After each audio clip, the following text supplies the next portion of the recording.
তাকে এখনই আইসিইউতে নেওয়ার জন্য ব্যবস্থা করা হয়েছে।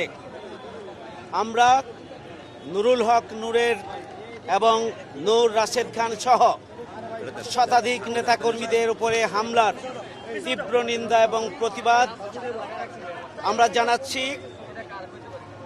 রাজপথে আন্দোলন সংগ্রামের মধ্য দিয়ে যারা জুলাই আগস্টের গণঅভ্যুত্থানে নেতৃত্ব দিয়েছে, সেই গণ অধিকার পরিষদের উপরে এই ন্যাক্কারজনক হামলার তীব্র নিন্দা এবং প্রতিবাদ জানানোর পাশাপাশি আমরা দাবি জানাতে চাই, অবিলম্বে যারা হামলা চালিয়েছে তাদেরকে চিহ্নিত করে তাদের বিরুদ্ধে আইনানুগ ব্যবস্থা গ্রহণ করতে হবে।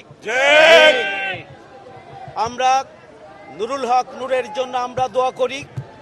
আমাদের এখানে অন্যান্য রাজনৈতিক দল, বিশেষ করে ইসলামী আন্দোলন বাংলাদেশের প্রেসিডিয়াম সদস্য এবং যুগ্ম মহাসচিব এখানে উপস্থিত আছেন, তারাও বক্তব্য রাখবেন। বিভিন্ন রাজনৈতিক দল বক্তব্য রাখছেন।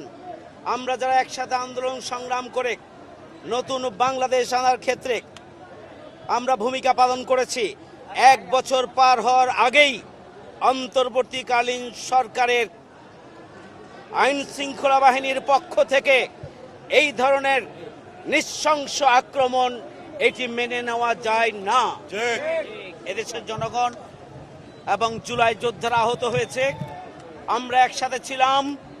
আমরা আগামী দিনে যে কোনো ষড়যন্ত্র এবং চক্রান্ত নস্যাৎ করে দিয়ে আমরা আগামী দিনে একসাথে থাকবো ইনশাআল্লাহ। গণ অধিকার পরিষদের ওপরে যে নৃশংস হামলা হয়েছে, সেই হামলায় আমরা সমব্যথী। আমরা ব্যাপকভাবে এই জন্য আমরা দুঃখ প্রকাশ করছি।